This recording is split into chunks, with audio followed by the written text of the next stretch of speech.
because anger and frustration and control and hatred and envy and jealousy and insecurity and unworthiness and guilt and shame and suffering and depression, those are all derived. Those are emotions that are derived from the hormones of stress, and psychology calls those normal states of consciousness. Those are altered states of consciousness.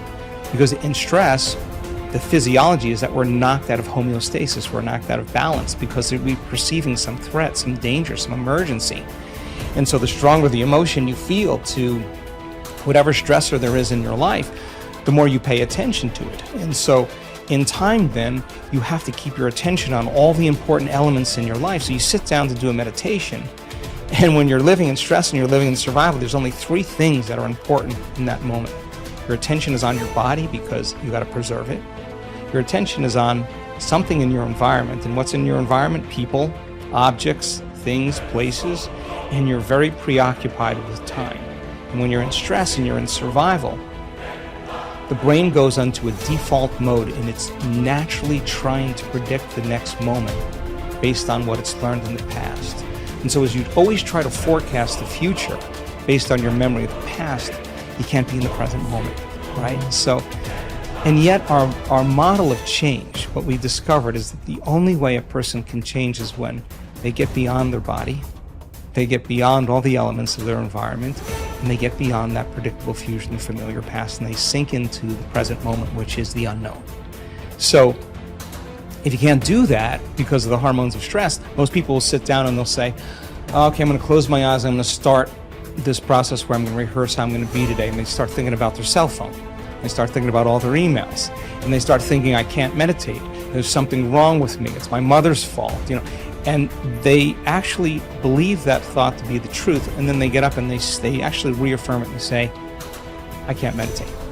Now, I can tell you that if you are willing to see that thought as just a thought in your brain, and you're curious what's on the other side of that thought, yeah, you're going to feel uncomfortable. But if you had some tools and skills to apply, and you were able to take your attention off your cell phone and settle your body back down into the present moment, that would be a victory. And then your body would say, come on, you gotta feel a little frustration now, you gotta be impatient, you gotta be judgmental, come on, that's what you always think, that's how you always feel. And you, like an animal, you settle the body back down into the present moment, and you tell it it's no longer the mind, that you're the mind. That's a victory.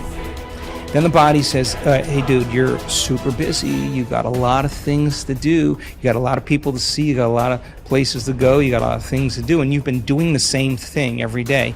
Your body's going to want to get up and do something. You're going to want to quit because your brain's telling you that you can't do this. If you had the awareness to settle the body back down into the present moment, you would be executing a will that's greater than the program, because most people lose their free will to those programs, and it's that tedium in the beginning that is an uncompromising will, where you keep training the animal to stay, to take all of its attention off the environment, to get beyond all the cravings, the feelings, the habits of the body, the drives of the body, and catch yourself defaulting to that predictable future, bringing the body back into the present moment, siphoning energy back, your attention into the past based on those familiar emotions of the past. We've discovered that if you're willing to do that for just a few days, you could actually liberate an enormous amount of energy from your body. You go from particle to wave, from matter to energy, and you're literally transmuting those limited emotions into elevated emotions, and something really beautiful happens if you're willing to fire the crucible and sit through that long enough.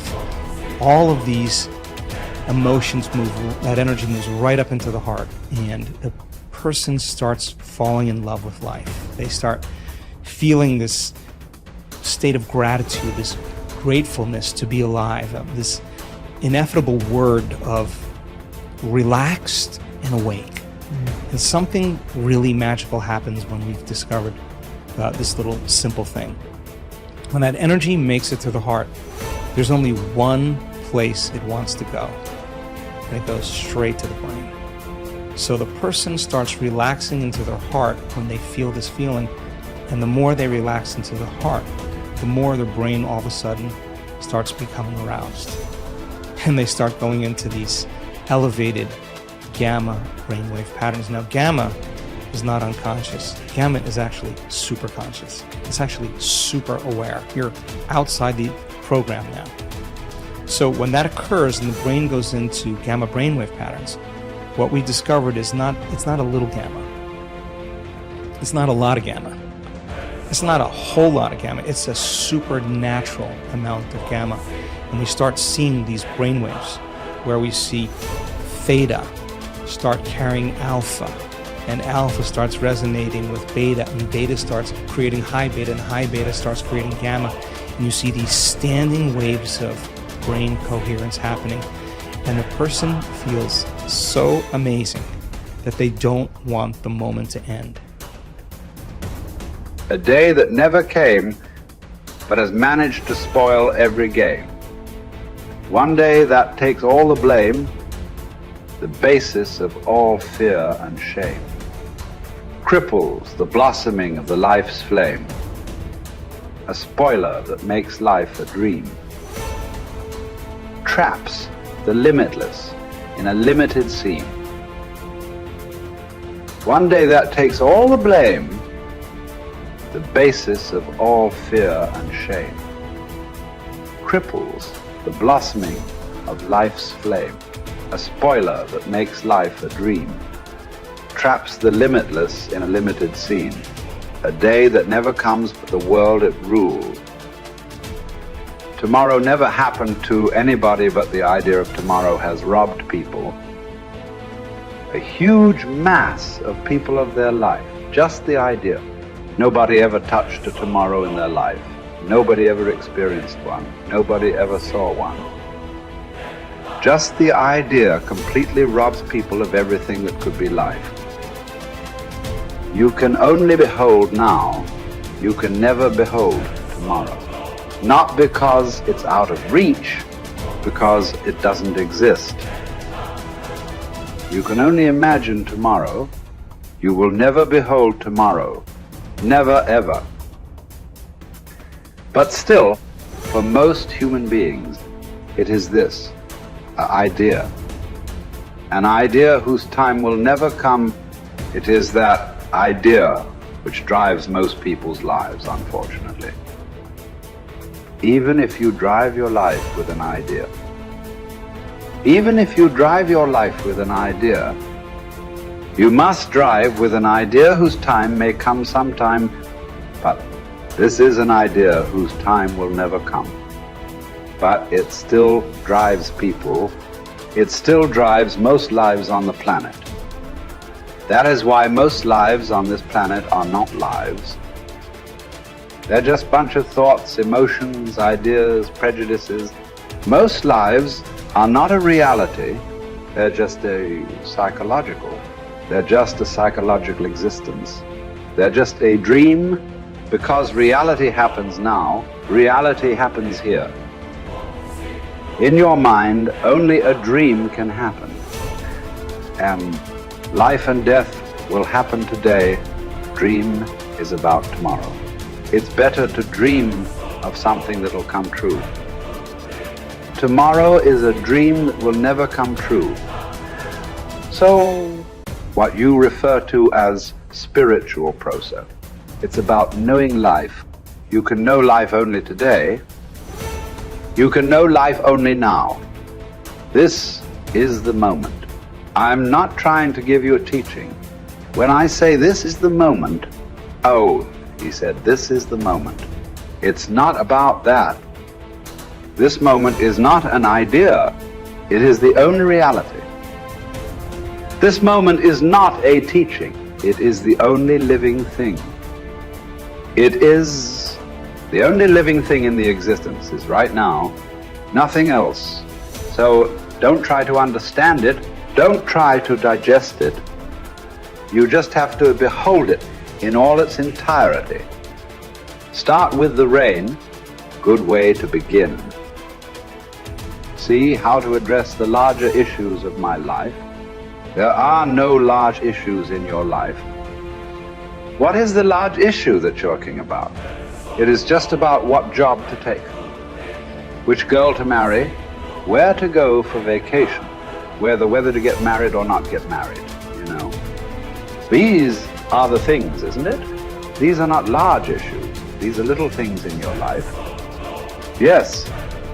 Oh, is it just a small thing whom I get married to? I'm not saying it's a small thing, but as an issue, it's a small issue. Little issue as a consequence to your life. Yes, it has many things. But this is something that human beings have done for millions of years. We have enough experience on these things, isn't it? We know that whatever job we take, whoever we marry, it is just the way we make out of it. Every experience of life, you can make it an enriching experience. Every experience in your life, you can make a curse out of it. See, there is nothing wrong in your job, whatever job you're doing. There's nothing wrong getting this job. There's nothing wrong in losing this job. There is nothing wrong in getting married. There's nothing wrong in getting divorced.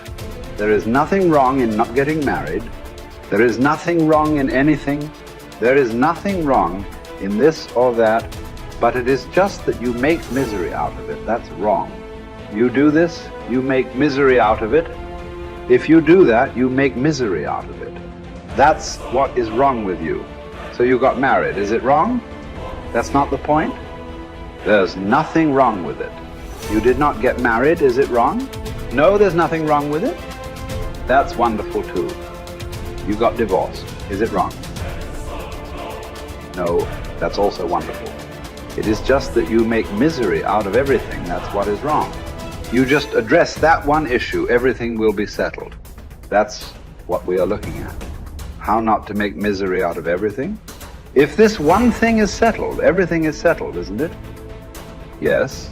If you know how to walk through this world joyfully, through marriage and divorce and celibacy and everything, if you know how to walk through this joyfully, what is the problem?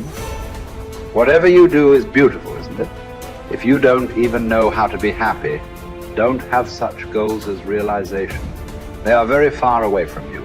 Happiness is not just a state of mind, it is just the basis of the quality of life that you live here. Is it such a small thing, happiness? Oh, it's just a state of mind, is it a small thing? So, biggest issue, isn't it? If you are capable of going through this world joyfully, then you could talk about going beyond. If you are not even capable of going through this joyfully, talking about beyond is no good. There is no way. I'm telling you, there is simply no way. For a person who is constantly creating inner battles all the time, how will he deal with the bondages of life? And how will he transcend that? There's no question. It doesn't arise in your life. So first thing is working towards to be a blissful human being. If that happens, the rest becomes very simple. Because a blissful human being, once your happiness is not at stake, anything that's needed you will do, isn't it? Right now, you cannot do what's needed because always your happiness is at stake. You are thinking which is the right thing to do, which is the right thing to do. There is no right thing to do in your life. There is no wrong thing to do in your life. If you know how not to make misery out of everything that you do, whatever you are doing is the right thing. If you are making misery out of everything that you do is a wrong thing. So that's the only issue you have to look at. Others are all petty things. What does it matter which way you do it?